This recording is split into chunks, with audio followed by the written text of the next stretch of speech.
socialement, quelque chose avec du lien en fait. C'est-à-dire que on se retrouve, il y a des projets et donc ensuite tu as développé autour du jeu vidéo des projets.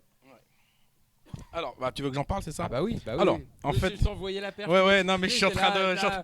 je suis en train de penser à plein de choses. T'as En fait fait, tellement de choses. alors rapidement, en fait, un Fab Lab, on appelle ça un espace de prototypage rapide partagé. Voilà, ça c'est la définition, on va dire académique. C'est un lieu où en fait on va trouver des machines, on va trouver une communauté et des compétences. Donc, je viens dans un Fab Lab soit pour aider des personnes à fabriquer des choses parce que je connais les machines, etc. et je vais les aider, ou alors j'ai pas de compétences, je sais pas quoi faire, et ben je viens pour découvrir, pour apprendre les machines et pour me faire aider par une communauté. Voilà. En gros, c'est ça. Hein. Il y a des, c'est pas forcément gratuit, mais en tout cas, il y a forcément un moment où c'est gratuit pour le public. Voilà. Ça, c'était juste pour expliquer un petit peu le Fab Lab.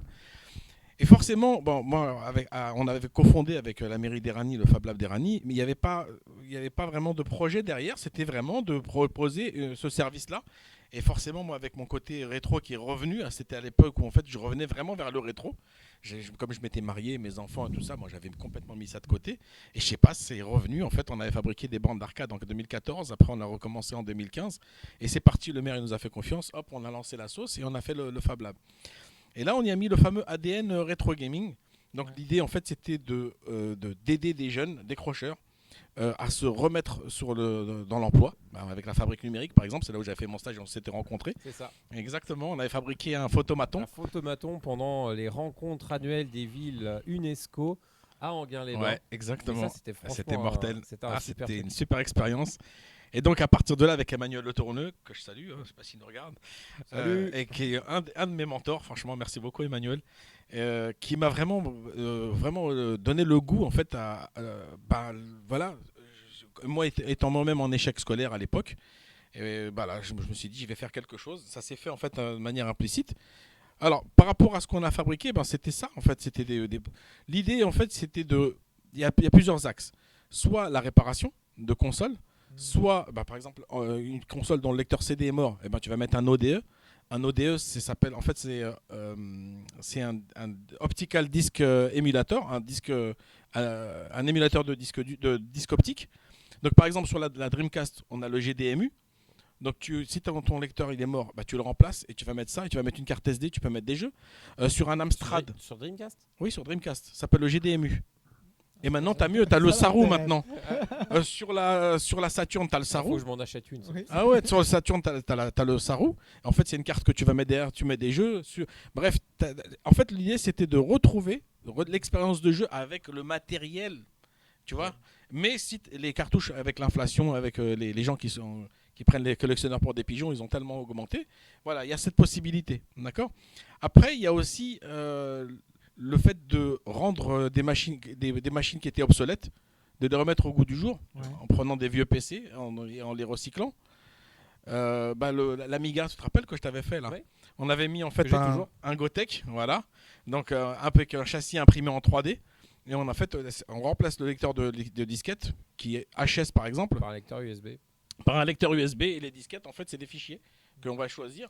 Donc voilà, c'était revivre l'expérience avec le vrai hardware, mais avec soit augmenté, soit recyclé. Je sais pas quoi dire de plus.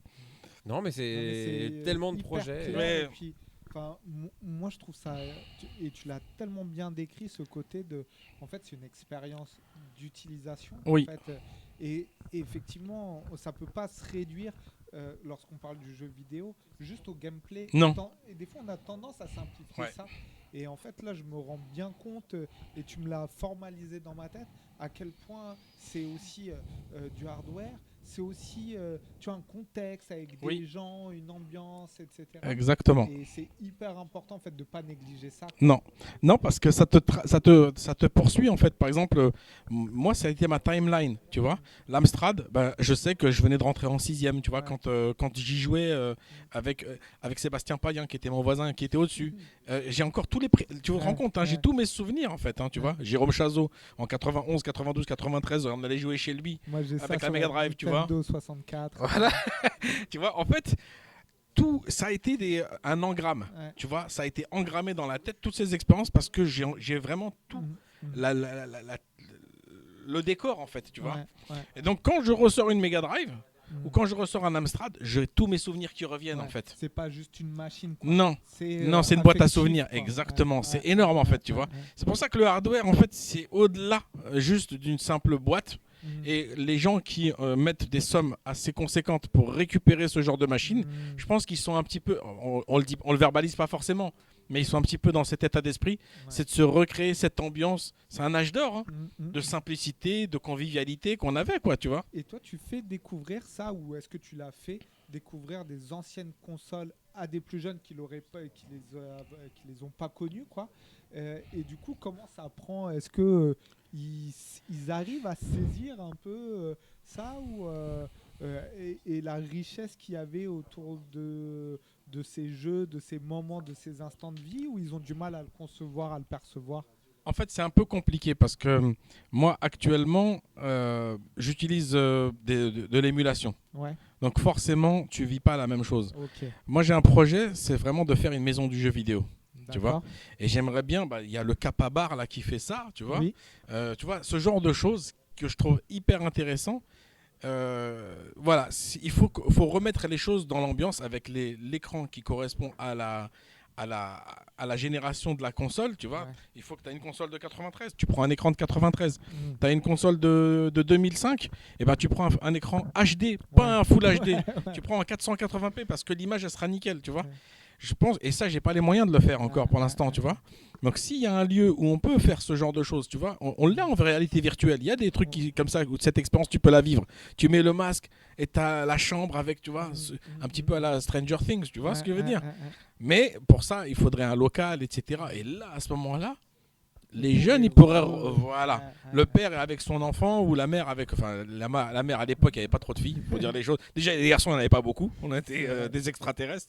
Mais il y avait peut-être une ou deux, tu vois. Mais que tu puisses transmettre ça, il faut l'ambiance, tu vois. C'est pour ça, pourquoi Stranger Things, je prends cet exemple-là, il a bien marché, parce que ça te remet, tu vois, dans une capsule temporelle de l'époque. Tu vois ce que je veux dire? C'est un film, c'est une série récente, mais qui te met et qui te reprojette comme Marty McFly, tu vois, dans une capsule temporelle dans un imaginaire. Voilà, et c'est américain. C'est pas français, tu vois ce que je veux dire. Mais la série Tapis, par exemple, tu vois, où ils ont remis les trucs, etc. Tu vois, donc il faudrait peut-être un espèce d'espace comme ça, avec des posters de l'époque de Schwarzy, Predator et tout, Terminator 2, tu vois. Bien. Et là, tu revis l'expérience avec la télé et tout ça. Tu remets le contexte. Exactement. Exactement. Et en fait, nous qui avons vécu ce moment-là, si tu nous mets ça, en fait, ces codes-là, on pourrait en parler avec nos enfants. C'est tout ça. Il y a au-delà du hardware, et c'est pour ça qu'on arrive à la culture. Là, je suis très... c'est important qu'on en parle. Parce que tu vas voir les posters de, je sais pas moi, Cindy Crawford, quand on était dans les années 80, pas Cindy Crawford, Cyndi Lauper. Tu sais, les Goonies et tout ça, là, tu vois, et c'était la bande originale des Goonies.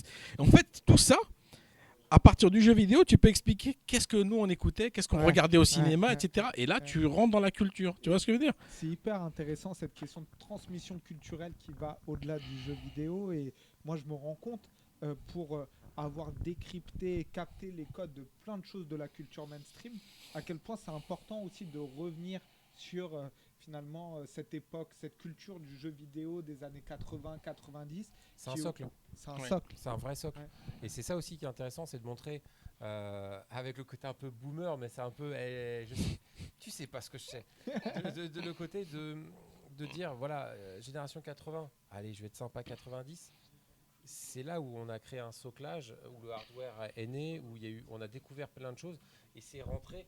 Cette fameuse capsule dont tu parlais hier, cette capsule qu'on a dans la tête, et ce truc qui fait que on est là, quoi. Il y a un reportage d'Arte super sur la contre-culture, et il parle justement de ça, il l'illustre très bien. Et pour les millennials, moi j'aime bien la série High Score sur Netflix, Netflix fait des très bons documentaires, et c'est franchement, regardez-le, parce que ça vous permet de comprendre l'histoire du jeu vidéo et aussi de comprendre ce qu'a été le jeu vidéo à une époque où le speedrun, c'était l'e-sport qu'on avait et ce qui était possible de faire. Alors, j'ai juste parce que j'ai des 30, vous voyez, je sors, je rentre, j'ai une petite intervention de monsieur Olivier Lacombe qui, avant de partir, je souhaitais la voir. Il l'avait promis. Et non, mais reste avec nous, Abdel. Reste avec nous. Olivier Lacombe, avec qui on a pu organiser cet événement sans qu'il rien n'aurait été possible. Qu'on remercie très très chaleureusement. Et c'est allumé. Il a allumé.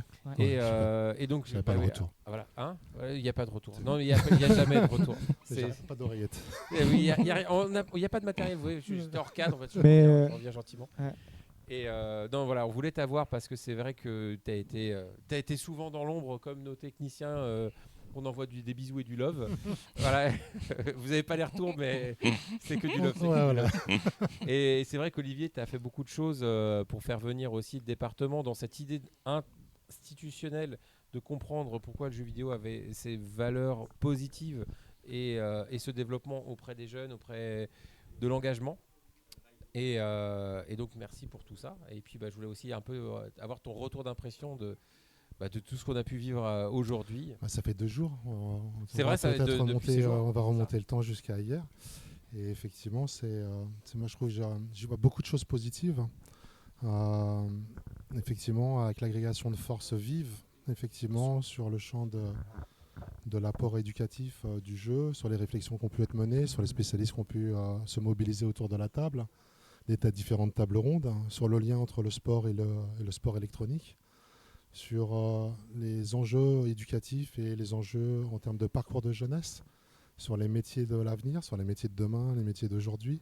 Je pense qu'il y a beaucoup de fils à tirer sur les institutions qui nous ont fait confiance, et je remercie pleinement les services départementaux de la jeunesse, de l'engagement et du sport une nouvelle fois de nous avoir soutenus, et l'inspection académique auquel ils sont rattachés. On se rend compte qu'il y a beaucoup encore de choses à faire en termes de décloisonnage, effectivement. Des différents services institutionnels, de faire travailler tout le monde. La grosse difficulté, et je pense qu'on l'a tous ressenti, c'est à quoi se rattache le e-sport aujourd'hui. Tout le monde a l'impression que ça appartient un peu à tout le monde, alors qu'on a tous des spécificités, avec le jeu vidéo également. Donc il y a aussi des choses peut-être à clarifier aujourd'hui dans le paysage. Comment on travaille aussi avec des acteurs du privé, comment on fait sens et comment effectivement on travaille sur l'intérêt général et comment on impacte sur un territoire. Beaucoup de moyens ont été mobilisés aujourd'hui. Quand je vois le stade Diagana aujourd'hui avec effectivement des gamers. Alors un événement aujourd'hui peut-être qui impacte moins que celui de l'année dernière au niveau du King of Field, d'après les retours que je vois, l'occupation de la salle, etc. Il y a eu quelques petits bugs l'année dernière. Il y avait beaucoup de représentants, de gros gamers, des Japonais, des Américains, etc. Et cette année, c'est ces gros gamers aussi qui, internationalement connus, ont un impact sur les petits gamers ou les gamers plus occasionnels. Et on se rend compte aujourd'hui qu'il y a 1 ou 2 Japonais, il n'y a pas eu le même impact et la même résonance aujourd'hui au niveau de l'aura, on va dire, et la mobilisation des publics sur la partie professionnelle, entre guillemets, du gamer. Alors le temps, je pensais qu'on passait plus de temps derrière ces écrans, effectivement. Mais en tout cas, il y a peut-être des choses aussi à tirer. Et puis on voit aussi beaucoup de moyens qui ont été mis à disposition aujourd'hui, des mobilisations avec l'USDAM numérique, avec effectivement Abdelkader, avec Powa, avec plein d'acteurs associatifs aujourd'hui et de gens qui portent le jeu vidéo dans leur cœur. Et là, aujourd'hui, je pense qu'il y a aussi un problème de communication, parce que le temps quand même est avec nous. Un mauvais temps, je pense que c'est un temps jeu vidéo, en tout cas. et en même temps... C'est un temps indoor, tu sais, tu viens de et en même temps, on se rend compte qu'il y a encore une communication trop en silo ou une difficulté à faire circuler l'information sur un bel événement comme celui-là. Qui devrait impacter beaucoup plus. Moi, j'aurais aimé voir des parents aujourd'hui, j'aurais aimé voir davantage de collégiens et de lycéens. Et on se rend compte qu'il y a une difficulté encore à communiquer. Alors, c'est peut-être notre faute. En tout cas, il y a une réflexion à avoir pour pouvoir avoir une plus grande transversalité et faire en sorte que cet événement, départementalement et au-delà, puisse impacter plus largement sur une approche qui va être aussi l'approche peut-être d'un village de prévention, d'éducation, à l'image, aux jeux vidéo et aux enjeux qu'il peut y avoir autour pour toucher le public le plus large possible. Et c'était les échanges qu'on avait hier avec l'ensemble des acteurs. Aujourd'hui, c'est le bien commun le plus partagé et le bien culturel le plus partagé au monde de façon intergénérationnelle. Et aujourd'hui, je retrouve pas, ce qui me gêne, c'est que je retrouve pas effectivement tous ces publics et que je retrouve que cette cloison de public, de gamers, effectivement, et pas le reste sur lequel on aurait pu trouver tout à fait chaussures à leurs pieds, avec des acteurs mobilisés et une sensibilisation. On parlait on joue à un jeu, je sais plus qui c'est qui disait ça hier, mais on joue plus à des jeux. Et c'est aussi peut-être... Nicolas Péris. C'est Nicolas Péris que je vais reciter là. Et c'est un petit peu ce que je retiens aujourd'hui. Et c'est comment on ouvre en fait cet événement pour avoir cette représentation de tous les publics qui ferait sens sur un bel événement qui est accueilli aujourd'hui par Athletica. Ouais. Mais c'est très vrai. C'est marrant que tu parles tu as dit il y a un enjeu de communication. Moi, je me rends compte aussi de ça aujourd'hui, à quel point, en fait, que ce soit les acteurs jeunesse d'un côté, les acteurs du sport de l'autre, les acteurs du jeu vidéo, il y a un langage, mais vraiment au sens premier du terme, qui est différent. Et effectivement, je trouve que les temps là qu'on essaye de créer, où on a des personnes qui viennent d'horizons différents, en fait, ça permet de créer du commun. Et effectivement, je pense qu'il y a un enjeu à se dire comment on accompagne les personnes à être présents ici. Mais je trouve que c'est en fait, on a déjà une partie de la réponse à comment mieux communiquer. En fait, c'est en discutant, en échangeant, on va créer du langage commun, on va créer du commun. Et effectivement, moi, c'est ce avec quoi je ressors aujourd'hui. Et pour compléter sur ce que tu disais, j'ai vraiment l'impression qu'on a été capable de dialoguer et de créer effectivement des passerelles, des moments de réflexion, des échanges qui nous nourrissent vachement, quoi. Ouais, puis le monde appelle le monde, c'est-à-dire que là on est sur un événement e-sportif d'ampleur. Il faut rappeler que le King of Hill c'est quand même la deuxième plus grande LAN de France et géré aussi par Athletica qui est quand même un centre sportif d'excellence sur le département. Et c'est vrai que je te rejoins Olivier sur ce principe de communication et de ce ressenti de ne pas avoir retrouvé le vivier qui a fait partie des intérêts et des intentions qu'on avait sur les discussions d'hier. Et tout ça, en fait, sans avoir la réponse, ça peut être aussi lié au fait que, comme on l'a expliqué, on est sur des représentations très fort, très puissant. Voilà, c'est ça.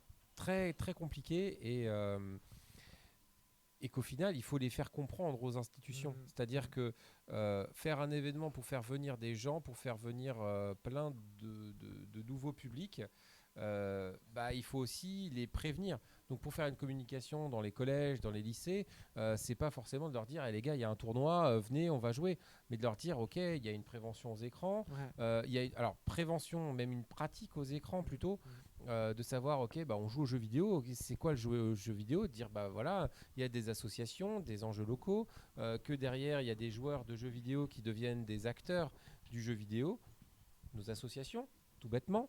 On avait tout à l'heure, je ne me rappelle plus du nom de l'asso, mais qui faisait du Mario Kart, Frenchy Kart, et qui justement œuvre là-dessus dans l'organisation. Ils sont joueurs et en même temps organisateurs. L'USDEM numérique qui est dans cette même veine de vouloir faire du développement, et tous les bénévoles qui sont des joueurs, pas forcément de haut niveau, mais qui organisent des événements de jeux vidéo e-sportifs, culturels et d'ouverture, de découverte de ces jeux. Et c'est vrai que Olivier, je rejoins ce que tu disais sur le principe que il faut pas forcément, peut-être qu'il ne faut pas forcément montrer le King of Hills comme un enjeu de compétition, mais comme un enjeu de fédération autour de la question du jeu vidéo et autour de ses différentes facettes, telles qu'ils soient culturels, e-sportifs, sportifs d'ailleurs d'une certaine façon, et aussi de découverte, parce qu'on parlait des jeux indépendants et de pas mal de choses. Tout à fait, d'ailleurs, dans la communication, il est présenté comme e-sportif et sportif. Ouais. Et ce côté sportif, je l'ai pas vibré, je l'ai pas ressenti non plus à travers les 2 journées. Mais ce que je retiens aussi, et au-delà de ça, c'est très positif, c'est l'engagement. C'est en fait l'engagement aussi de tous les jeunes que j'ai vus autour de moi pendant ces 2 jours, des professionnels, des bénévoles, des volontaires qui étaient présents. Et c'est tout ce temps qui est donné aussi, qui est assez magique, je trouve. Ah oui, c'est à saluer. Et accueilli dans ce joyau qui est l'Athletica. C'est effectivement, on a vraiment un diamant là qui permettrait de faire rayonner totalement ce que tu viens de dire, effectivement, à travers effectivement une complémentarité autour du e-sport, professionnel, semi-professionnel, amateur, et aussi tout public. Et c'est cette partie tout public qui est l'enjeu principal, je trouve, aussi derrière pour de ces journées-là. Voilà, et encore une fois, je reviens sur et de casser ces préjugés qu'on peut avoir sur le jeu vidéo. Oui, le côté addiction que disait Peter, justement, sur l'idée qu'on est plus sur l'attraction que l'addiction. Et puis comme tu disais, le family friendly, de se dire que je reviens sur Frenchy Cards. De toute façon, on a signé pour faire un grand chelem avec eux. Donc, C'est ça, mort c'est sûr. fait, c'est acté, on va Ouais. le faire. Mais dans le principe de dire, ok, Mario Kart, qu'est-ce que c'est? Ouais. Est-ce que c'est du rétro gaming vintage? C'est de l'histoire. Est-ce que c'est un jeu family friendly parce que Mario Kart, tes gamins t'y jouent, tes parents, tu fais jouer tes enfants, ou tes petits enfants parce que ça date quand même maintenant. 92, Exactement, donc ça commence à faire. 32 ans. Et à un moment donné, est-ce que c'est de l'e-sport? Et je vais être très honnête avec toi, avant de voir Frenchy Cards, je m'étais dit, franchement, Mario Kart pour faire du e-sport, Ouais. alors ils l'ont dit, c'est de la niche, mais il y a quand même du ranked quand même, il y a quand même de la Ouais. partie e-sportive La dessus. performance. Et on voit bien là sur les différentes salles, les différentes zones qui ont pu être mises en place avec l'USDEM sur le rétro gaming, sur ces choses-là. On voit bien l'impact de Mario Kart. On voit que c'est quand même devenu un pilier du jeu vidéo Tout à et fait. qui parle à l'ensemble, qui a un langage qui est ouvert à tous. C'est juste incroyable. Et ce circuit, il est juste le circuit magique. en Ce RA, oui. circuit, c'est quelque chose, je veux dire, les gens sont émerveillés, quoi. Et on retourne en enfance. Ah, il n'y en a que J'ai 5 en l'impression- France. Il y en a Ça, que c'est 5 vrai en que- France. C'est ce ça. que je vendais comme effectivement d'accueillir. Ça, c'est vrai que Donc, c'est oui. la petite Ça, perle c'était qu'a la aussi, l'USDEM tout à numérique. fait, tout à fait. Et leur capacité à fédérer des jeunes et à faire venir dans des événements, à rassembler, je trouve ça assez bluffant. Et moi, je me pose même la question là, on parlait de créer du commun, de communiquer. Il faudrait presque à un moment donné faire jouer les acteurs associatifs, les institutionnels, les élus Ah aux bah jeux oui. vidéo, en fait. On va organiser une compétition. Ça, c'est une très bonne idée, ça. Ah ouais, ouais. Ça, c'est une très bonne idée, ça. Alors, ceux qui veulent Est-ce régler qu'ils leur se prêteraient compte, au jeu?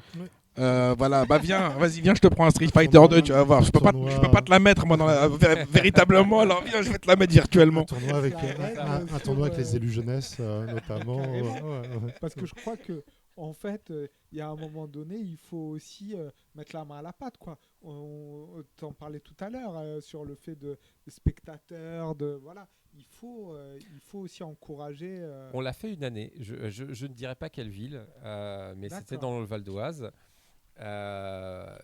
On a pris au jeu un maire et on l'a fait jouer avec 3 autres Trop joueurs. bien, Et il a fait une partie de Mario Kart. super. C'était casté. C'était pas casté. C'était pas- C'était pas casté. Ah oui, parce que là, il faudrait faire un live Twitch. Ah ouais, c'est ça. Ce n'était pas casté. Je pense qu'il y a peut-être des photos qui doivent circuler. Mhm. Et effectivement, c'est un pari risqué parce que on rentre dans des choses qui sont. Il y a beaucoup de choses qui se disputent dans ma tête parce que je sais que c'est politique. Et la politique est-elle compatible avec le jeu vidéo? Ça peut être une autre question, un autre débat. Peut-on politiser le jeu vidéo? Le jeu vidéo est-il politisable? Et je vais même aller plus loin, la culture pop. C'est-à-dire que, sans vouloir faire des débats de comptoir ou de politique, la culture populaire n'est pas quelque chose... Enfin, la culture pop geek, pas culture populaire, donc hors éducation populaire. La culture pop est quelque chose de fédérateur, de généreux et de gratuit. Elle n'a pas d'intention, elle n'a pas de message. Le but, elle est de fédérer. C'est chill, bière, pizza. Viens à la maison, viens discuter. Tu viens avec tes idées, tu viens comme tu es. Et c'est cette générosité, ce cœur grand ouvert, qui lui fait défaut d'ailleurs, parce que c'est un peu l'histoire du trop bon, trop con, qui fait que elle peut faire peur, parce qu'on se retrouve face à un truc, c'est trop de générosité, ça cache quelque chose. Mais non, gars, c'est juste parce que on a le droit d'avoir le cœur sur la main et de se dire, tiens, viens. Tu me permets, je rebondis. Vas-y. Parce qu'en fait, c'est quelque chose qu'on a vécu quand on était enfant, j'insiste, enfant-ado. Et on n'avait pas tous ces arrière-pensées quand on était enfant-ado. Nous, c'était, je vais jouer chez mon pote, il a telle console, je vais kiffer. L'autre, parce qu'à l'époque, il y avait quand même pas mal de plateformes. Bah oui, Et donc, je vais chez un autre, non pas parce que lui, je l'aime plus ou quoi, mais c'est juste parce qu'il avait une autre plateforme. c'est ça. Et moi, je voulais jouer un maximum de plateformes. Donc, la seule intention qu'on avait, c'était d'avoir un maximum d'expérience, en fait. Tu vois? Donc, effectivement, comme tu dis, comme il n'y a pas d'arrière-pensée, c'est un peu compliqué C'est ça. C'est que du coup... en tant qu'adulte de comprendre ça. Et là, ça devient presque générationnel, c'est-à-dire qu'on est entre deux, cette génération culture pop 80-90 qui n'est pas entendue par ses pairs qui sont encore là et qui n'essayent pas forcément de comprendre. C'est, hey, gars, c'est bon, je débranchais ta console quand tu étais gamin, aujourd'hui ça va être la même chose. Et de ne pas comprendre ce système qui est là, qui est toujours présent 30 ans plus tard. Et de l'autre côté, c'est millennials qui arrivent et qui amènent aussi une autre vision. Et il y a presque une frustration de se dire que, en fait, tu as cette génération 80-90 qui a envie de s'exprimer et de continuer à donner parce qu'il y a tellement à donner et on n'a pas encore tout donné. Et cette nouvelle génération qui arrive et qui veut aussi s'y mettre. Et elle est, enfin, je veux dire, l'USDEM elle est légitime et l'USDEM numérique est fait par et pour des jeunes, donc ils sont vraiment présents. C'est pas full boomer, mais avec cette culture pop qui est présente parce qu'il y a tellement une richesse. Et moi, je pense que c'est ça, c'est ce décloisonnement de pensée qui permettrait déjà de se dire, attends, le jeu vidéo, c'est juste là pour fédérer. Et je trouve ça assez dingue en fait c'est vrai que normalement dans les valeurs de l'éducation populaire et de pas mal d'acteurs sur les questions de jeunesse, en fait ça devrait être naturel. On devrait presque même pas avoir ces débats de se dire en fait la culture populaire elle est tout aussi légitime que la culture du livre ou la culture de l'élite. Et je trouve ça finalement en fait est-ce qu'il s'agit pas aussi de renouer avec les valeurs de l'éducation populaire c'est l'éternel débat. Est-ce que c'est Malraux C'est le décalage peut-être de l'évolution de l'éducation populaire par rapport à un environnement qui va trop vite, à une technologie qui est récent. A pris le dessus et qui est récent parce que ça de l'humain. Non mais ça a à peine 40 ans quand même. La petite histoire dans la grande histoire, effectivement, c'est assez récent, mais en même temps, il y a ce décalage qui s'est fait très rapidement. Il y a l'impression qu'on court aujourd'hui après la technologie. La technologie a pris le pouvoir, sans résumer non plus le jeu vidéo au simple aspect technologique. Il y a une tension. Mais il y a une grosse tension qui est de plus en plus importante. Et avec l'IA dont tu parles, effectivement, ça s'accélère encore plus. Et donc là, il y a des moments où il faut replacer l'humain effectivement au cœur effectivement de la stratégie et du projet. Et c'est peut-être aussi un travail à faire autour des valeurs de l'éducation populaire qui reste peut-être aussi sur des acquis, sur une histoire et qui doit se remettre à jour peut-être par rapport à l'environnement qui est en pleine transformation, en pleine mutation aujourd'hui. Et là où je me permets juste parce que c'est vrai que je trouvais que ton témoignage, il incarnait vraiment ça pour moi. C'est les valeurs de l'éducation populaire, c'est-à-dire comment on se réapproprie le matériel, comment finalement on reste possédant et qu'on ne soit pas dépossédé finalement de plein de choses, de la technique, de lutter contre l'obsolescence programmée. Je trouve que c'est vraiment aligné avec ces valeurs d'éducation populaire. Et donc je me dis, bon, c'est dommage que ça soit en tension, quoi. Alors, je vais juste devoir vous quitter parce que je vois que ça pousse à la porte. Ok, ça marche. Voilà. En tout cas, merci à tous. Merci, bravo et bravo à tous pour ces 2 journées incroyables. Merci à tes volontaires aussi d'avoir été présents. On va débriefer tout ça tous ensemble avec un noyau plus fort, avec des forces vives qui rentrent dans le projet et avec un projet en 2025 qui cassera tout, quoi. Ah ouais, voilà. Là, c'est bien parti. Merci à vous. Merci à toi. Désolé de vous quitter. Mais non. À la prochaine. C'est ça. Ça marche ça? Il marche ce micro? Je pose celui-là. Non, mais t'es à l'ancienne, toi. Ouais. J'ai envie d'évoluer aussi quand même. Hein. Alors, je voudrais juste faire un parallèle, si vous me permettez, les gars, par rapport à la culture. En fait, j'ai réfléchi, je me dis, je pense à plusieurs choses. Dans la culture, en fait, qui a été... Salut Olivier. Dans la culture qui a été communément acceptée, et qui déjà, il y a une culture plus longue par rapport au cinéma. On a plus d'un siècle de recul. Au niveau de la musique, c'est pareil. En fait, ça a été accepté et on a plus de pratiquement la même chose. On va dire 70 ans au moins de retour avec les vinyles, etc. Maintenant, je fais le parallèle entre, par exemple, 2 cultures qui se ressemblent un peu et il y a des points communs. La culture des radios amateurs, CB ou radio amateur, tu vois. Et avec, je les mets ensemble. Hein. Et la culture du jeu vidéo. Pourquoi il y a un parallèle? Premièrement, déjà la culture de la CB, c'était dans les années 80-90. Tu vois, ça a commencé à peu près à la même époque. Elle a complètement disparu avec aujourd'hui le téléphone portable, etc. Les web TV, les Twitch, voilà. les autres moteurs en fait. Parce que là, techniquement, on aurait fait peut-être ça à la place du Twitch. Voilà. Mais alors, pourquoi il y a un parallèle à faire? Parce qu'en fait, les gens qui se sont mis dans les radios amateurs ou qui se sont mis dans la CB, c'est un peu une question de geekerie. Tu vois, par quoi? Parce qu'en fait, dans la musique et dans le cinéma, tu es juste un consommateur. Tu mets ta cassette ou tu mets ton CD et tu es là en train d'écouter ou en train de regarder, tu vois. Tout un chacun peut le faire sans avoir de compétences particulières, sans être curieux ni rien du tout. Dans le jeu vidéo, il faut quand même aller être acteur. Tu as un personnage, tu dois, ou alors tu as une voiture ou quoi que ce soit, donc il faut une espèce d'appétence. Il faut que tu fasses un effort en fait pour comprendre, pour pouvoir être pris dans le truc, etc. Et après commencer en fait à avancer. Dans le radio amateur, il y a un langage, tu vois, il y a un jargon, il y a une compétence, il faut même passer un diplôme, tu vois. Dans la CB, c'est pareil, tu vois, il y a une espèce d'effort à faire. Et donc, la CB, on a vu son sort, elle a disparu. Le jeu vidéo, il reste encore, tu vois, du grand public, des espèces de bribes, de codes, de nerd, de geek, c'est un truc de ceci, c'est un truc. Parce qu'il y a eu cette première génération qui a fait l'effort d'aller, un peu comme moi aujourd'hui avec le réseau social, je ne fais pas l'effort. Tu vois, je ne fais pas l'effort, ça ne m'intéresse pas. J'ai du mal et peut-être dans 20 ans, voilà, ça va être un petit peu différent pour ma part. Tu vois, j'en sais rien. Mais je vis un petit peu ça comme un effort à faire. C'est une culture qui demande un effort et non pas juste de s'asseoir. Et c'est pour ça qu'elle peut-être elle inclut pas tout le monde et tout le monde s'y intéresse pas. C'est une réflexion.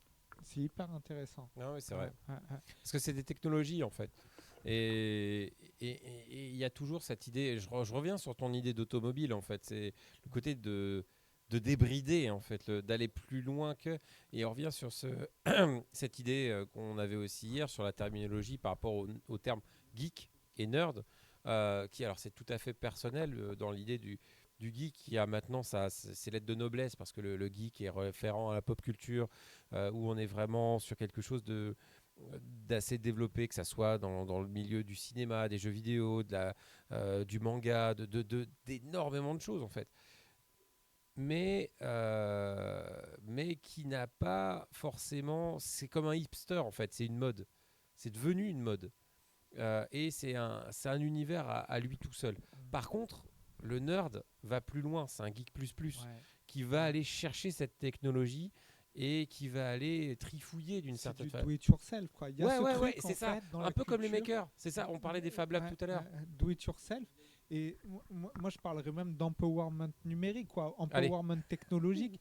Non mais parce que tu as ce truc là de finalement tu vois, moi je vois bien aussi et là même si j'élargis un peu au-delà du jeu vidéo, mais tu vois toute la mythologie qu'on a autour des, tu vois, de l'informatique, etc. Tu as l'image de Steve Jobs qui tu vois monte son ordi dans son garage, etc. Mais tu as toute cette culture aussi de, tu vois, du faire soi-même qui est vachement important et qui imprègne effectivement tu vois l'image qu'on a, enfin plus que même l'image, la culture du jeu vidéo. Et moi je le vois aussi aujourd'hui à travers les rencontres, c'est que la plupart des personnes qui jouent activement aux jeux vidéo, ils développent des compétences techniques. Ils sont presque obligés. À un moment, tu es limité, j'imagine. Tu vois, si tu passes pas tu vois, les mains dans la technique, j'imagine que tu dois avoir des limites. Ce qu'on peut retrouver aussi dans le software, hein, le modeur, MODDER, où tu vas vraiment aller chercher dans le code, aller chercher donc soit des modes. Je repense encore à Warcraft 3, où tu vas aller faire du Battleship, les Tower Defense, TD, TWD, les Dota et tout ça. C'était des choses... Enfin, quand on a commencé à se dire, putain, Warcraft 3, ça va être des modes, Battlefield, il y a... quand on me dit, moi j'ai fait la guerre en Irak dans Battlefield parce que j'ai joué à Battlefield les récents. Ouais, gars, moi j'ai joué à Desert Strike sur BF, qui était un mode de BF 1942, et c'était ouf. À l'époque, j'étais déjà dans ce truc-là parce qu'il y a des gens qui se sont dit, on va aller plus loin, on va développer, et c'est ça qui est cool. Et que ça soit hardware ou software, t'as eu des gens qui se sont dit, ok, il y a ça, il y a le gap, il est là, je vais aller là. Et derrière, j'ai pas été le gars qui a été plus loin, mais j'ai été celui qui a pu aller plus loin grâce au gars qui a été plus loin. Et ça, c'est quand même cool. Alors, moi, je voulais faire un petit parallèle. Tu as parlé de culture. Il y a le hardware, il y a le software, il y a le mode, tu vois, il y a des disciplines. Oui, tout à fait. Si on peut comprendre, d'accord. Et hier, avec David, j'ai entendu quand il a parlé du hip-hop. J'ai trouvé le parallèle très intéressant parce que dans le hip-hop, C'est vrai qu'il y a des disciplines. c'est aussi. une culture dans laquelle il y a des disciplines. Tu as le DJing, tu as le rap, tu as le graffiti, tu vois, tu as le breakdance, tu vois ce que je veux dire? Il y a différents moyens d'expression, tu Tu as veux dire. différents moyens d'expression et dans ton domaine, tu vas devoir développer des compétences. Donc, si tu veux faire du breakdance, il faut que tu sois souple, il faut que tu sois sportif, etc. Si tu veux faire du DJing, bah, il va falloir que tu synchronises. Donc, il va falloir que Si t'es sourd, c'est mal barré, quoi. c'est compliqué, tu vois. Dans le rap aussi, il va falloir que tu apprennes à écrire des textes. Donc, il va falloir que tu... Ouais. Bah, mais là, moi, je te parle de l'essence du hip-hop. Ah oui, Le d'accord. hip-hop, le hip-hop, Après, il y a autotune pour chanter. on parle du hip-hop de l'âge d'or, hein, tu vois, des années 90, etc. En fait, dans le gaming, j'ai l'impression que c'est... Aujourd'hui, moi, je comprends que c'est une culture parce qu'il y a des disciplines. Tu as le game designer, tu as le gars qui va être dans le hardware, tu vas être le gars qui va être dans le Twitch, tu vas être le gars qui va être dans YouTube. Qui a généré des compétences et des métiers. Exactement. Et c'est ça pour le coup là, l'histoire de la culture, moi je la vois en faisant ce parallèle-là. Et on peut dire que vraiment, je pense que le jeu vidéo, à l'instar du hip-hop, est une culture à lui-même. Tu vois, et il n'est pas adossé à une autre culture. C'est une culture en lui-même avec ce petit recul qu'on a de à peu près le même recul que le hip-hop d'ailleurs. Parce que c'est au début des années 80.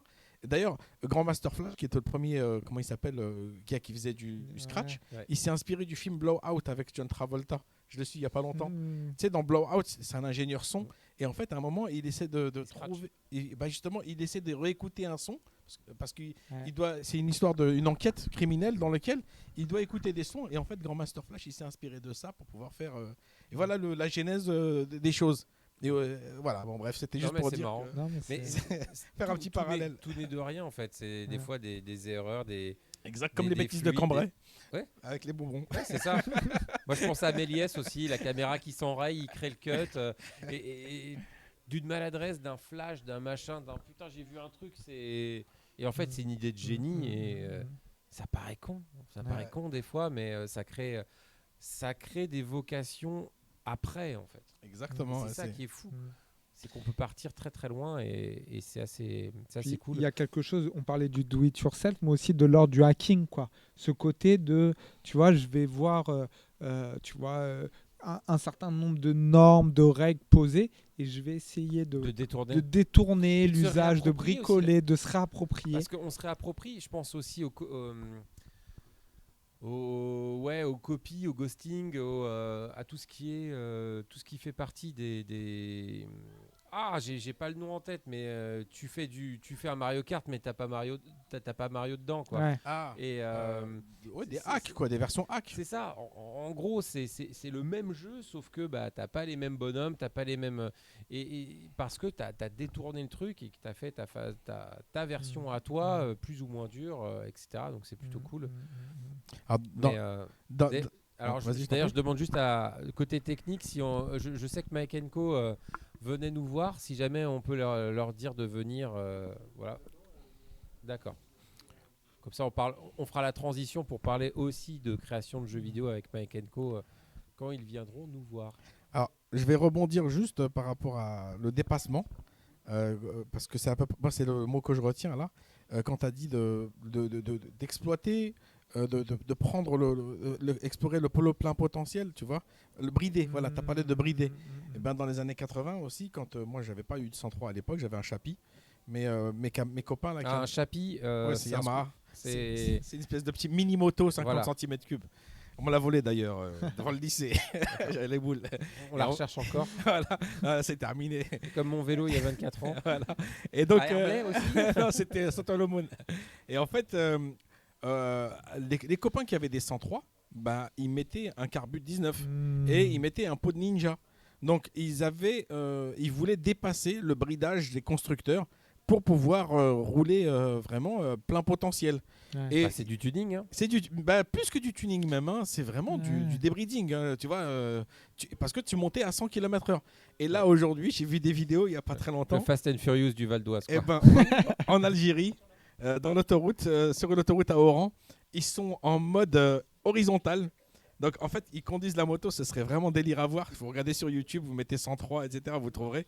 Et en fait, il est sur la moto. Alors je sais pas comment je vais Attends, montrer. faut que tu nous. Vas-y, Non, montre-nous. donc là, la selle. Et en fait, il est comme ça, en mode Superman. Il est comme une planche pour avoir l'aérodynamisme. Et ils sont à plus de 100 km/h. C'est vraiment, ils sont tranquilles. Donc, Et c'est voilà. marrant parce que tu vois, tu dis ça. Et moi, je me souviens, je suis allé en déplacement professionnel. Je passe le pont de Gennevilliers et je me fais doubler par une trottinette. Ah oui. Et je peux te dire. Donc, pour ceux qui ne connaissent pas le pont de Gennevilliers, c'est une 2x4 voies. Hein. c'est de la prise de vent là-dedans. Et c'est lunaire parce que tu te fais. T'es en bagnole, t'es carapassonné dans ton truc et je roule pas forcément. Bon, si la gendarmerie me regarde, ils viendront me chercher, mais je roule un peu plus haut que le. Je vois pas les panneaux. Voilà. c'est Voilà. ça. On va dire ça comme ça. N'en disons pas trop. Et lui, à mon avis, il voyait pas les panneaux non plus. Et donc c'est vrai que c'est aussi intéressant de voir tout ça. Mais en tout cas, ouais, très Je intéressant. pense que c'est une espèce de culture punk, si je peux me permettre, Ouais, tu ouais. vois, quelque part. Contre limite, culture, limite. ouais. Voilà, c'est-à-dire que le anticonformiste, et, sincèrement, Mm. moi, cette étiquette, elle me va bien. Ouais. Voilà.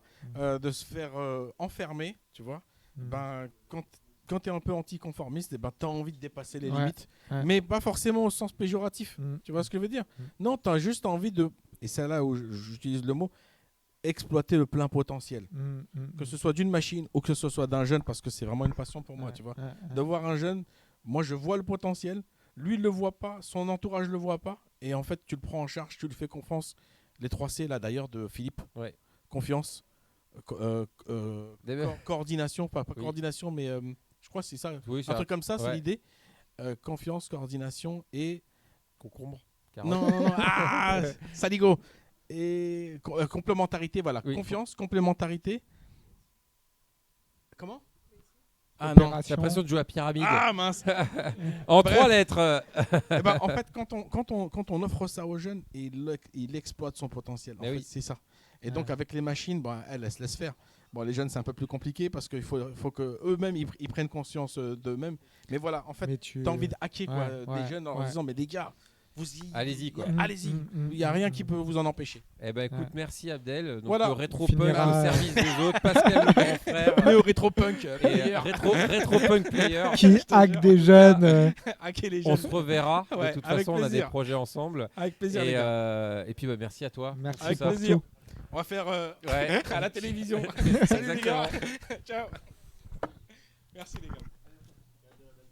On continue gentiment et on va accueillir. Oui, voilà, c'est ça. Merci, Mike Co.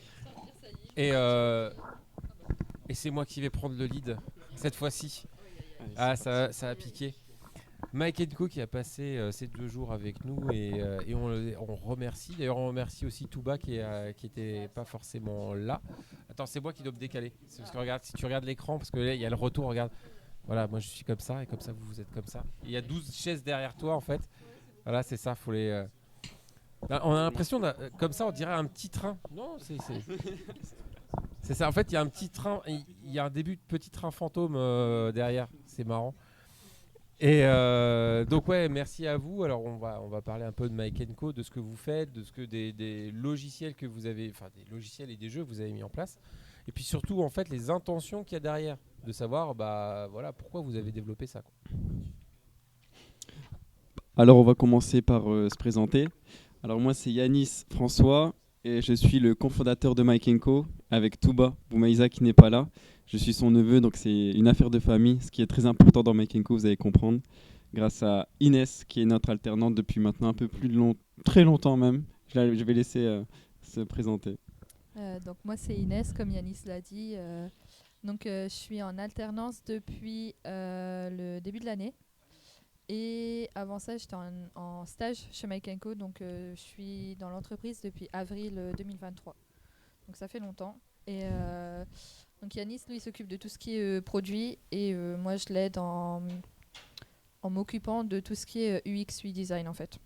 Alors explique-nous UX UI design. Non, c'est bon. Ok. Tu vois qu'il y a de la... Je m'y connais pas trop. Et en fait, UX design, c'est vraiment pour rendre l'interface et l'utilisation de l'utilisateur en fait de l'application la plus agréable possible et la plus jolie possible en fait. D'accord. Donc en faisant des jolis designs, en rendant ça un peu facile d'utilisation en fait. Alors c'est pour le côté attractif en fait, c'est le lissage un peu graphique qui va Voilà. permettre de rendre le jeu beau Ouais. ou colorimétriquement parlant, attrayant pour le Exactement. regard. Donc, est-ce qu'il y a plus une démarche d'avoir un jeu haute qualité ou d'avoir un jeu visuellement joli? Je fais exprès de faire le petit parallèle parce qu'on peut avoir des jeux qui sont graphiquement ultra pétés, Oui. 4K de ouf, machin. Alors, le gameplay il est catastrophique. Voilà. Et des Absolument. jeux qui sont ultra pixelisés. Là, alors, je vais sortir un jeu extrêmement viril qui s'appelle Broforce. Et Oh, voilà, il y en a tu qui. détruis tout. Rien Mais- que le nom. Et rien que le logo, c'est un aigle avec des gros muscles. Ah, ok. D'accord. Je vous conseille ce jeu parce qu'il est vraiment super. Avec des potes, il est vraiment super marrant. Super Il est amusant. vraiment super Mm. drôle. Et c'est un jeu en pixel, mais avec derrière un délire tellement incroyable à la Metal Slug qui fait que c'est sympa. Mais donc ton travail, est-ce que c'est de rendre un jeu attrayant ou de rendre un jeu beau? Ou les deux? Ou rien du tout? Moi, c'est vraiment Ou plus la Kabulox. partie plus Kabulox. attrayant visuellement en fait. Donc genre vraiment en faisant des designs qui correspondent vraiment à la touche Mike & Co en fait. D'accord, donc l'esthétique. Voilà, donc vraiment l'esthétique en fait. Et après, je me cale un peu sur la partie plus code, enfin à l'arrière vraiment du jeu. Donc avec Flo, qui n'est pas là, qui est occupé ailleurs également, mais que lui vraiment c'est tout ce qui est le développement en fait. Ok.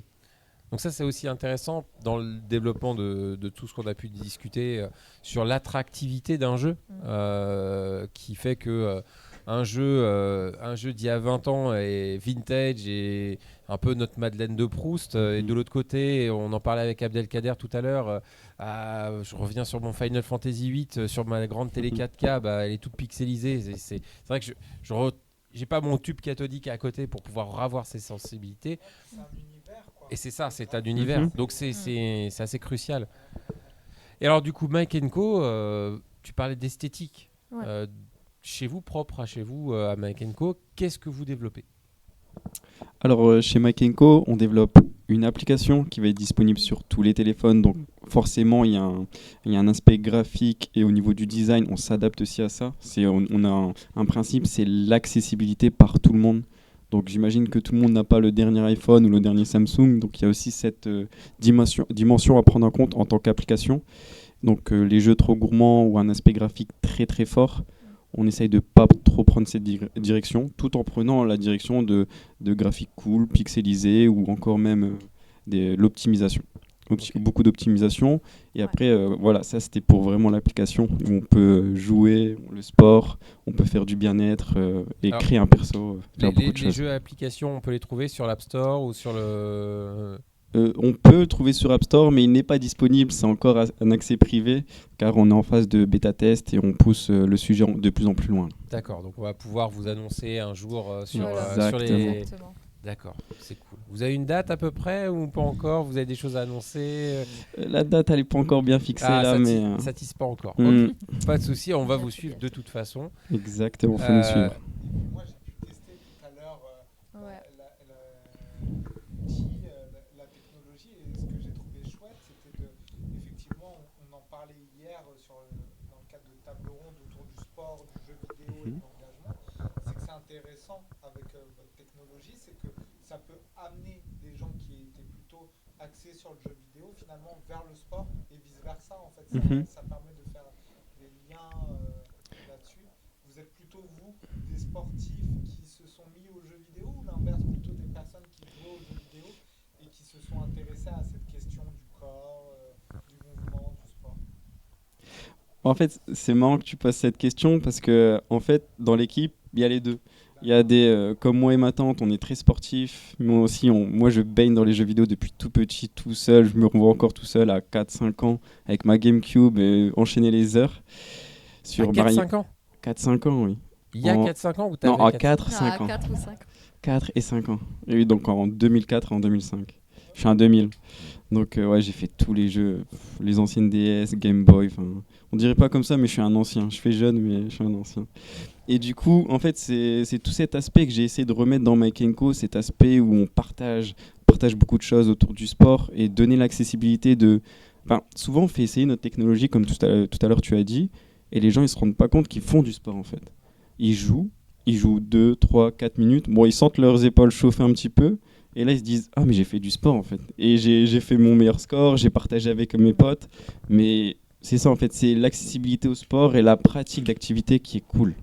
Parce qu'en fait, quelque part, il y a sport. Moi, je me pose cette question-là. J'ai pas lu là-dessus, j'ai pas réfléchi. Mais quand est-ce qu'on passe de l'activité physique? Tu vois, est-ce qu'il y a une différence entre sport et activité physique? Et je me dis peut-être, il y a sport quand il y a activité physique plus jeu. Et là, quelque part, en fait, c'est ce que vous faites. Il y a le côté jeu. Alors, je me permets de compléter ce qui se dit parce que tu as un thésard qui s'appelle Nicolas Bessombe qui est aussi sur ces pratiques-là et sur la question d'e-sport et de jeu, sur l'idée de qu'est-ce que le jeu vidéo sportif. Parce que tu as Super Smash Bros Ultimate où là on a des joueurs compétitifs qui font du jeu vidéo un sport de compétition. Donc en fait, le jeu vidéo devient une compétition, mais ils sont assis devant une manette. Tu as des simulateurs de sport compétitifs, genre FIFA, plus FIFA, FC 24. FC, voilà. Et tu as des jeux sportifs qui sont, enfin des jeux vidéo qui sont du sport. Et là, on peut citer ce qu'a développé Nintendo de très intelligemment avec la Wii. Oui. Les Wii Sports, Switch Sport, Ring Fit, qui sont intéressants. Aussi, Wii Balance. Ouais, avec la Wi-Fi. C'était intéressant de voir que on était dans cette dimension-là. Et tu disais, oui, la Wii Balance, c'était Wii Fit, c'est ça? Ouais, c'était Wi-Fi. Et c'était, pour l'avoir testé, je l'avais, mais en fait, tu sais, ces trucs qui restent sous ta table. Ouais. Je l'ai. Les gars, je l'ai. Je fais du sport, j'ai la Wii Balance. Ok. Tu l'utilises? J'ai la Wii Balance. Il a. C'est bon. Ok, c'est comme le vélo elliptique, en fait. Il est à l'entrée, tu vois la poussière, t'as l'araignée, le machin. Et tout. Mais si, t'inquiète, il tourne, l'araignée, elle fait tourner en même temps. Et non, mais en fait, le truc qui était intéressant, c'est qu'on faisait de la console une activité sportive. Et c'est ça aussi qui est cool dans ce que vous faites, c'est que vous amenez... Touba le disait très bien hier. On ressortira les replays qui ont été dits parce que hier, dans la rencontre professionnelle, elle a cité... et je vais avoir du mal à la citer parce qu'elle utilisait des termes très pertinents sur ce qui sortait en fait du jeu, les endorphines, et qui faisait que de l'autre côté on avait ce plaisir, ce bonheur, en fait, ce générateur de bonheur qui fait que on ne voyait pas l'aspect négatif. L'effort. C'est ça, l'effort. Merci, l'effort. Et c'est ça Tout qui est à cool. fait d'accord. Et effectivement, et on voit que là, le moteur du jeu, c'est de pouvoir effectivement aller au-delà de cette question de l'effort, aller, tu vois, être dans le dépassement de soi. Elle donnait un exemple assez marrant qui était, alors c'était une expérimentation qui montrait que une personne âgée, en fait, lorsqu'on lui demandait de ramasser une chaise qui tombait, au bout d'une, deux fois, elle disait c'est bon, moi ça me fait mal, j'arrête. Par contre, si tu lui montrais que en parallèle, elle faisait grandir un arbre et que du coup son mouvement impliquait, voilà, il y avait une sorte de gamification qui faisait que du coup ça rendait challengeant son mouvement. Tout de suite la personne avait plus de capacité à pouvoir faire ce mouvement qui lui était par ailleurs difficile. Bien sûr, il y a ça, mais il y a aussi surtout dans les jeux vidéo, je pense que c'est l'un des meilleurs systèmes de récompense qui a jamais été créé. C'est que dans l'industrie du jeu vidéo, on sait comment faire plaisir aux clients. Et je pense que maintenant, on le voit beaucoup, mais dans dans l'aspect médiatique, l'aspect même la publicité, tout le monde s'inspire du jeu vidéo. Et c'est cet aspect de tout le temps, à la fin d'une partie récompensée, pendant la partie récompensée, à la fin que tu as fini toutes tes parties, tu es récompensé par des succès, enfin, tu es tout le temps récompensé. Et je trouve que dans le sport, on est souvent que récompensé par le fruit de longs efforts, longue haleine. Et le fait de, par exemple, juste faire une petite partie, de se bouger 2-3 minutes ou faire une méditation, avoir cette petite récompense, ces petits points et se comparer au classement ou alors inviter ses collègues et avoir directement ces récompenses, c'est aussi ça qui va nous faire bouger et faire de l'activité physique un bien pour tout le monde. Complètement. Et effectivement, là, on se rend compte qu'il y a cette capacité à pouvoir faire, avec la technologie, à pouvoir utiliser les mécanismes du jeu vidéo qui sont hyper forts pour capter ton attention et t'engager dans des objectifs en fait, auxquels on ne pense pas a priori. Quoi. Parce que c'est vrai que nous, on s'intéresse à cette question du jeu vidéo et effectivement, ça ne nous paraît pas farfelu l'idée de mêler activité physique et puis jeu vidéo. Bien au contraire, parce que c'est inclusif en plus, au-delà de ça. C'est un cross-discipline et c'est, je me permets, hein, c'est aussi, je pense aux EHPAD, c'est un public senior. Alors, j'aime et j'aime pas. Pourquoi ? Parce que d'un côté, tu vas faire venir les oui. Alors c'était très bien, c'est passé sur France 3 Régions. Oh, et les petits vieux, ils se bougent, ils jouent à la console et ils se font des parties de bowling. Ouais, génial. Ça c'est cool. Pourquoi ? Parce que ça démocratise le jeu vidéo, parce que ça crée, ça permet justement de lutter contre la fracture numérique, contre l'isolement social, etc.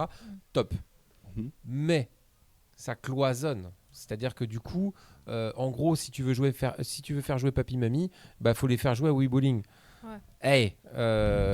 Ça serait peut-être bien de faire des Silver Geeks avec des autres choses que simplement du Wii Fit, du Switch Sport, etc.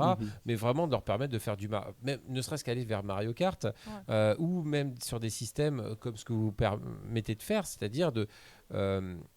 je repense encore à ce que Touba disait hier avec la chaise, sur l'idée que, donc pour remettre en situation, une personne âgée qui va soulever une chaise plusieurs fois et qui va dire au bout de 3-4 fois, ok, bon, la chaise elle est trop lourde, j'ai mal au dos, voilà. Et après on va la mettre dans une autre condition avec une idée, tu l'as très bien dit aussi, d'une certaine façon méritocrative, c'est-à-dire que le jeu vidéo va permettre d'avoir du haut fait, quoi. C'est genre, yes, tu l'as fait 5 fois, tu l'as fait 10 fois, et ça va être du dépassement de soi. Les valeurs sportives d'engagement qui vont créer de l'empowerment, presque intuitivement parlant, et qui vont faire que la personne va le faire plus, parce que en fait, il y a un gain derrière qui est de l'estime de soi. Et c'est ça qui est cool dans ce que vous faites, dans votre projet. Est-ce que justement ça a vocation à un public ? Est-ce que ça... Vous parlez tout à l'heure d'esthétique graphique, mais il y a une esthétique identitaire, bien évidemment, dans Mike & Co. Comment vous la définissez, vous, cette esthétique, cet idéal, en fait, cette intention comment dire ? Familiale, même si... Oui, même en fait, si, on essaye vraiment de toucher... en fait, peu importe l'âge, on essaye vraiment de toucher un peu tous les publics. Comme je l'expliquais tout à l'heure, en fait, c'est vraiment pour vraiment faire démocratiser le sport pour le plus de monde possible. Donc, que ce soit des petits de 4-5 ans ou des personnes âgées de 80 ans, en fait, dans tous les cas, ils vont pouvoir essayer de se retrouver en fait, dedans, dans le jeu avec justement les univers un peu qu'on propose. Oui, donc assez grand public, Ouais. ça se fait volontairement. Ouais, le plus inclusif possible, le plus ouvert à plusieurs publics en fait. Exactement, et on essaye toujours d'être au grand public, donc avoir une certaine, comment dire, être lisse Mais il y a toujours cet aspect un peu fou chez Mike Co qui nous pousse à mettre des Sakura, des références au manga, des références un peu... Donc la culture pop qui s'invite un peu Exactement. dans la linéarité. C'est de... obligatoire. C'est ça. Quand on nous connaît un peu, on sait très bien que c'est obligatoire d'avoir ces petites références jeux vidéo, animés, pop culture. Il faut, et puis même, il faut démocratiser cette belle culture. Et je pense que les enfants aujourd'hui, ils connaissent tous Naruto, ils connaissent tous One Piece, ils connaissent tous les grands mangas. Et je pense pas que leurs grands-parents connaissent. Et s'ils arrivent à partager Mike Co et leur dire, mais tu sais pourquoi il y a une étoile de ninja, tu sais pourquoi, ça veut dire quoi, je sais pas, Kenko en japonais, ça veut dire santé. Donc voilà tout le sens de cool. Mike Co. C'est ma santé en japonais. Mike Co, santé en japonais. Donc voilà. Ouais, et puis du coup, ça fait des jeux à plusieurs lectures aussi, quoi. Exactement. Si t'as l'œil et t'as les refs, tu peux y voir d'autres choses que peut-être la personne âgée qui jouerait très premier degré. Exactement. Ah, c'est intéressant.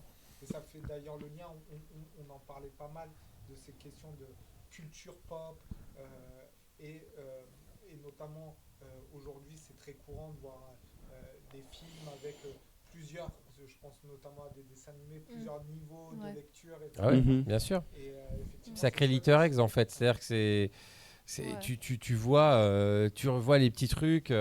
Le film Mario, quand tu regardes, bon, t'as des trucs qui sont clairement téléphonés. C'est presque du fan service. Et puis t'en as d'autres. La voiture de Mario et Luigi ou sur le pare-brise t'as la vignette Nintendo officielle que t'avais sur les les cartouches.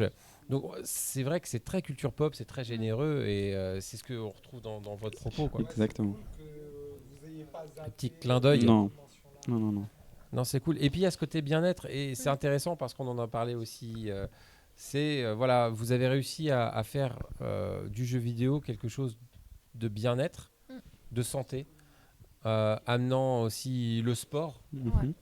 Et non, franchement, c'est cool. Et puis on a eu un plaisir à vous avoir avec nous et c'est super sympa en tout cas. Plaisir partagé. C'est gentil, c'était pareil. Merci pour tout, Mike Co. De toute façon, vous êtes présent sur le King of Field encore demain. Exactement. Voilà. Et puis, je pense qu'on vous reverra avec l'USDEM numérique et le département très très bientôt. Avec plaisir. Parce que probable. votre passion du jeu vidéo, franchement, elle est transmise avec le cœur et ça se ressent. Et ça fait vraiment plaisir. Et je pense que tout le monde qui est venu sur votre stand l'a ressenti et a aimé. J'ai vu des enfants qui sortaient tout à l'heure de votre stand. Ils avaient le sourire, grand smile, la borne d'arcade, ils connaissaient même pas. Franchement, votre passion, c'est un grand amour. Donc c'est super sympa de travailler avec vous. Je vous remercie énormément. C'est touchant. Merci beaucoup à vous. Et pareil, vous avez que du love. Que du love. Exactement. Merci à vous. Et puis, merci. Je vous laisse. Merci. Super. Vous savez quoi? Prenez un petit badge, comme ça vous aurez un souvenir aussi de nous. Là là. Mais qu'est-ce qu'on est gâtés. Mais ouais, comme ça. T'as pris quoi, toi? Un petit Samus. Je vous propose de pouvoir participer. Et une petite Game Boy Color. Merci. Et à très vite. Et on arrive bientôt à la fin. Puisqu'il est déjà bientôt l'heure. On va avoir. Tu vois, je suis fatigué. Hein, c'est la. Mais hyper ravi d'avoir un projet. C'est ça. Et en plus, c'est un projet. Ils vont en parler mieux que nous. De jeunes qui ont fait partie, qui font partie de la 404 de cette et qui ont développé un Metroidvania. Venez nous rejoindre. Et moi, j'ai eu l'occasion d'échanger avec eux. Ils sont hyper intéressants, passionnés.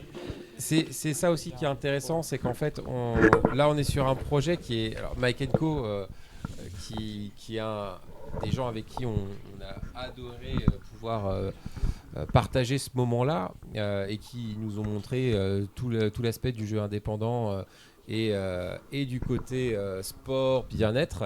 Là, on est dans un Metroidvania, on est dans le jeu indépendant, on est aussi dans tout ce qu'on a pu expliquer tout à l'heure avec Peter, avec Abdel, hier avec Peter, sur l'apport du jeu vidéo, de la créativité, dans tout ce qui est aussi lié au côté vintage.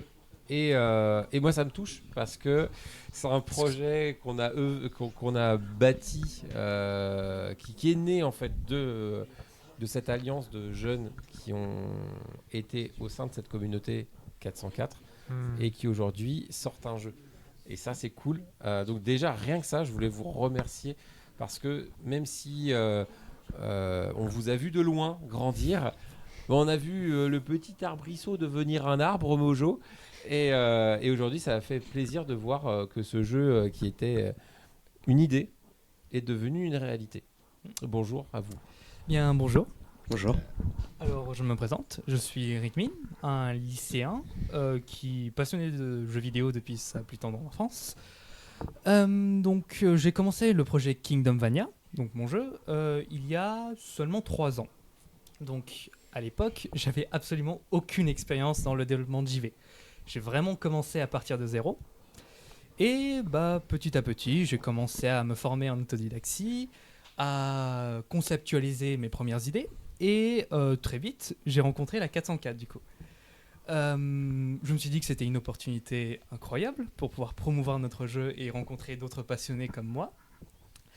Et c'est comme ça donc que j'ai rejoint cette organisation. Donc, oui, non. On est une organisation. C'est un peu on peut le dire là maintenant de toute façon. C'est un peu mafieux la 404. Nous, on est là, on est un peu des gangsters. On récupère. C'est le côté GTA en fait. Tu sais. Les talents à droite à gauche. Mais tiens, on peut faire peut-être un parallèle si la technique arrive à le faire. Si tu peux envoyer un message, si vous avez votre trailer ou un bout de ce qu'on peut montrer d'image. Comme ça, on peut le montrer peut-être en ligne. Bien sûr. Oui. Donc, pendant qu'il y en a un qui parle, l'autre peut envoyer du contenu. Très bien, moi je me présente, je suis Evan, donc je suis game designer au sein de l'équipe de Kingdom Vania. Moi j'ai toujours été aussi passionné de jeux vidéo, c'est d'ailleurs comme Rinkmin ce que je veux faire plus tard en tant que métier. Moi, ce qui me passionne dans un jeu vidéo, personnellement, c'est les mécaniques, mais surtout l'histoire et le scénario d'un jeu vidéo. C'est donc pour cela que j'ai décidé de rejoindre son équipe en tant que game designer. Et vous êtes connu comment ? Alors, on était dans le même collège, donc on s'est connus en classe de 5e, je crois. Ouais. Et on est très, très vite devenus amis, notamment grâce à notre passion commune du jeu vidéo. Et c'est comme ça que j'ai décidé de rejoindre son équipe, d'ailleurs. Ok. Et tout à l'heure, tu me disais en off que tu avais quand même commencé un peu avant de passer sur ce projet-là. Tu t'étais initié un peu à la création de jeux vidéo avec des outils comme Scratch. Exactement. Où j'ai commencé en réalité très très tôt le développement, dès mes 9 ans en fait. Mais c'était vraiment des projets très prototypaires, si je puis dire. Pas vraiment de quoi... J'imagine.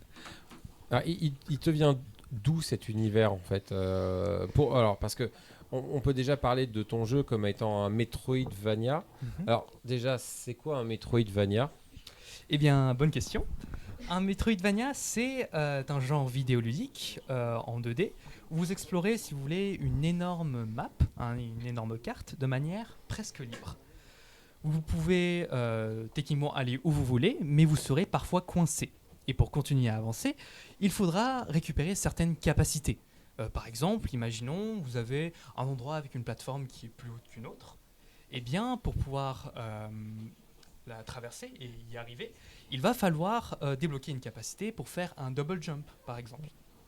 C'est un jeu où l'exploration prime et où il sera souvent important de revenir sur ses pas pour revenir, par exemple, à des moments tout au début du jeu, pour rouvrir des portes qui étaient auparavant coincées.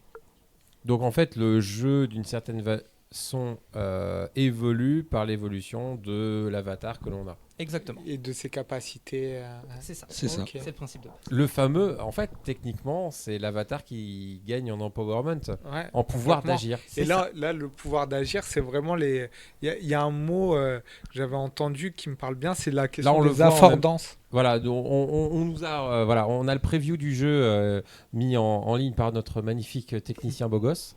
Qui va nous permettre de voir un petit peu comment ça fonctionne et puis on peut commenter en même temps. Donc voilà, l'idée de ce Metroidvania qui permet effectivement d'évoluer au fur et à mesure que l'on avance dans le jeu.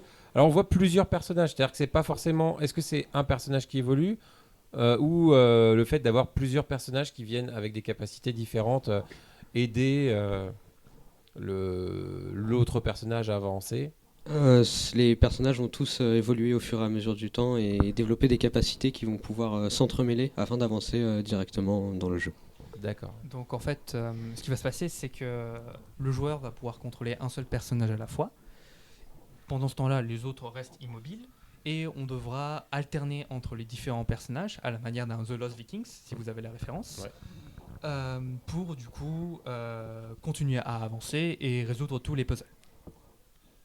Ok, alors ça, du coup, depuis que, on va dire, au moment où l'idée a germé jusqu'à maintenant, combien de temps il a fallu pour qu'on arrive à ce résultat-là? Et puis, voilà, quelle étape a pris le plus de temps au final dans cette conception?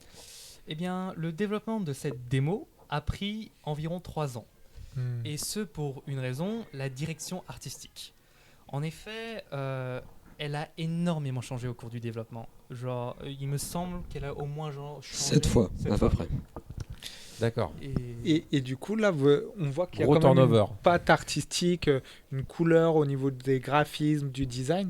Est-ce que vous pouvez en parler de, effectivement, quel choix a été réalisé Donc, originellement, il était prévu de faire le jeu en full pixel art, dans une esthétique proche des jeux Super Nintendo, si vous voulez. Le problème, c'est que cette type de direction artistique est extrêmement chronophage et à notre échelle ça aurait été presque impossible de faire ça.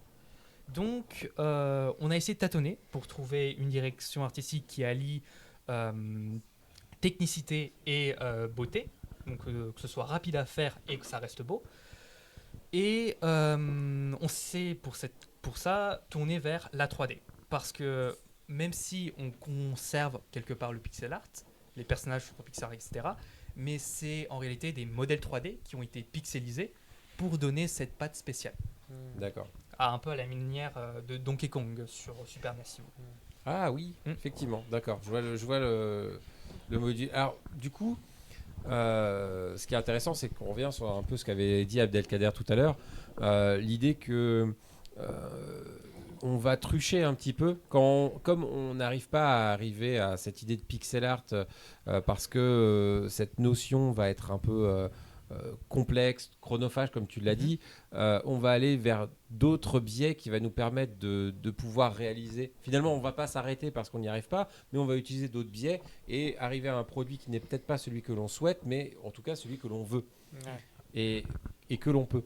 Moi, du coup, j'ai une question. Alors, ça a développé, certes, peut-être d'autres compétences.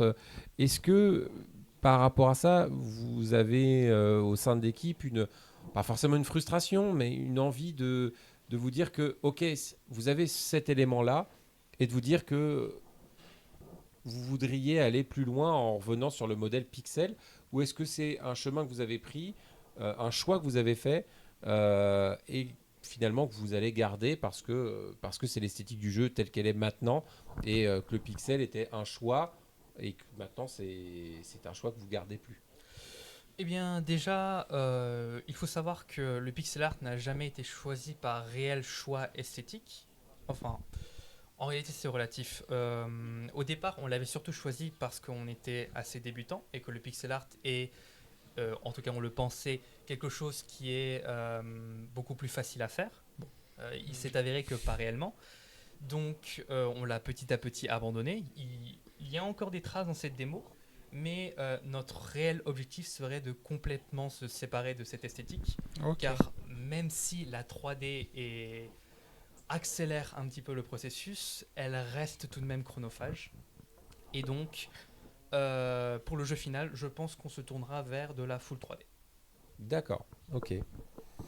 Du coup, si vous deviez parler de votre jeu à un public, vers quel public vous voulez vous adresser? Public de joueurs, alors joueurs, non-joueurs, des femmes, des enfants, des vieux, des moins vieux. Voilà, est-ce qu'il y a un public cible à ce jeu en particulier ou Est-ce qu'il y a une intention par rapport à tout ça, ou est-ce que c'est plus vaste, ou plus personnel d'ailleurs, hein, on peut aussi faire un jeu pour soi, comme une peinture qu'on ferait pour soi-même. Eh bien, Kingdom Vania est un jeu... alors déjà, Kingdom Vania n'est pas réellement un jeu qui est adapté aux enfants, selon moi. Je l'ai bien vu en testant, en le faisant tester aux différents joueurs. Il est extrêmement compliqué et ça demande de prendre en main plusieurs mécaniques qui ne s'improvisent pas. Donc, de ce côté-là, mon objectif est surtout de viser principalement les personnes de mon âge, forcément les adolescents et peut-être les jeunes adultes, si ça peut les intéresser.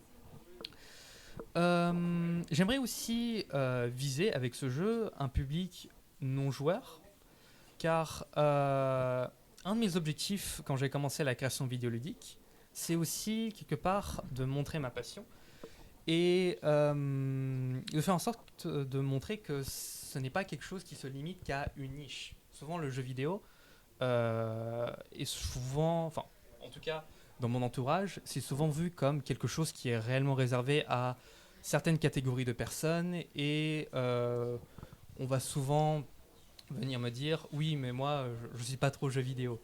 Et mon objectif c'est de montrer que tout le monde peut jouer aux jeux vidéo quelque part. Ah, on revient sur Ratatouille. Ouais. C'est exactement La ça. référence Ratatouille de la journée. Et moi, j'avais une question parce qu'on n'en a pas parlé, mais j'ai eu cette intuition-là en regardant la démo, qu'il y avait quelque part aussi une narrative ou un imaginaire autour du jeu. Exactement. Il faut savoir que je suis un énorme passionné d'histoire. Et, Ça, c'est bien. Bon, bah, tu vas te faire des amis Ouais, c'est avec clair. Sébastien. et ce jeu va justement nous présenter divers peuples et histoires qui vont quelque part nous conduire vers un fil conducteur qui trouvera sa résolution à la fin. Donc, bon, ça paraît pas très très clair. C'est une histoire, quoi. Voilà, exactement. C'est du storytelling.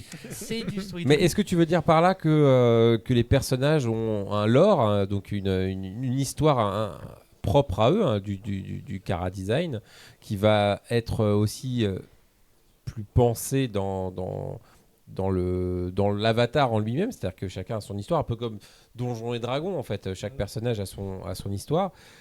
Et du coup, est-ce que par l'histoire, est-ce que tu es dans le fait d'avoir des codes ou de pouvoir parler, je sais pas, à un personnage ou à un monde qui serait plus japonisant ou indien ou américanisé ou industriel et qui du coup ferait référence à une histoire qui est plus ce qu'on appelle les arts narratifs, hein, donc du coup qui nous ramènerait à quelque chose, à nous en fait, de notre monde à nous. C'est exactement ça.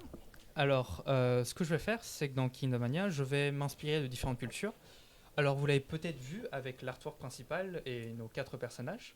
Bon, ce ne sont pas les designs finaux, mais chacun est originaire du... Je sais pas si on peut le remontrer dans la transition, de remontrer le logo du Kingdom Vania. Donc, bien sûr, vous l'avez peut-être deviné, mais mon jeu se passe dans un monde steampunk post-apocalyptique. Donc, on va beaucoup prendre inspiration de l'époque de la révolution industrielle. C'est l'une de mes périodes préférées dans l'histoire, parce que c'est le moment où on est passé de la civilisation propre à chacun, donc une propre culture, à une sorte d'uniformisation d'un mode de vie et occidentalisation quelque part. Ouais. Et j'ai envie, avec ce jeu, de découvrir comment on en est arrivé là, quelque part. Et qu'est-ce que ça implique, le progrès. Ça va être la ligne directrice de ce jeu. D'accord. Ok. C'est marrant parce que du coup on retrouve aussi ce côté empowerment civilisationnel en fait, c'est-à-dire que c'est l'histoire des civilisations, voilà, merci à la technique, on peut revoir le fameux logo. Donc de quoi tu parlais plus particulièrement maintenant qu'on le voit devant nous? Là, on Eh voit. bien, vous pouvez observer ici les différents personnages du jeu. Alors, ce ne sont pas les designs finaux, je le rappelle. Tout à la droite, vous avez le Knight. Ce dernier est issu d'une civilisation inspirée de l'Angleterre du Xe siècle, du Moyen-Âge. D'accord. C'est bien un Knight. Juste à gauche, vous avez la Healer. Elle est issue d'une société française inspirée du classicisme, du XVIIe siècle et XVIIIe. D'accord. Ça ne se reflète pas encore sur son design. Parce que... Non mais il y a une intention derrière. Oui, voilà. Oui. L'archer, lui, justement, il est inspiré de des Noirs américains et Ok. de la période de la révolution industrielle en Amérique. Et enfin, le dernier est ce qu'on appelle un Mandiravadi. Alors, c'est un sorcier tamoul. Donc, les Tamouls, ce sont une ancienne civilisation indienne, dont d'ailleurs je suis le descendant. Et ces derniers sont considérés comme l'une des plus vieilles civilisations encore vivantes aujourd'hui. Ils étaient là bien avant nous, il y a presque 2000 ans. Et je pense que ce serait intéressant de voir aussi le point de vue d'une civilisation aussi vieille, qui perdure encore aujourd'hui. Donc.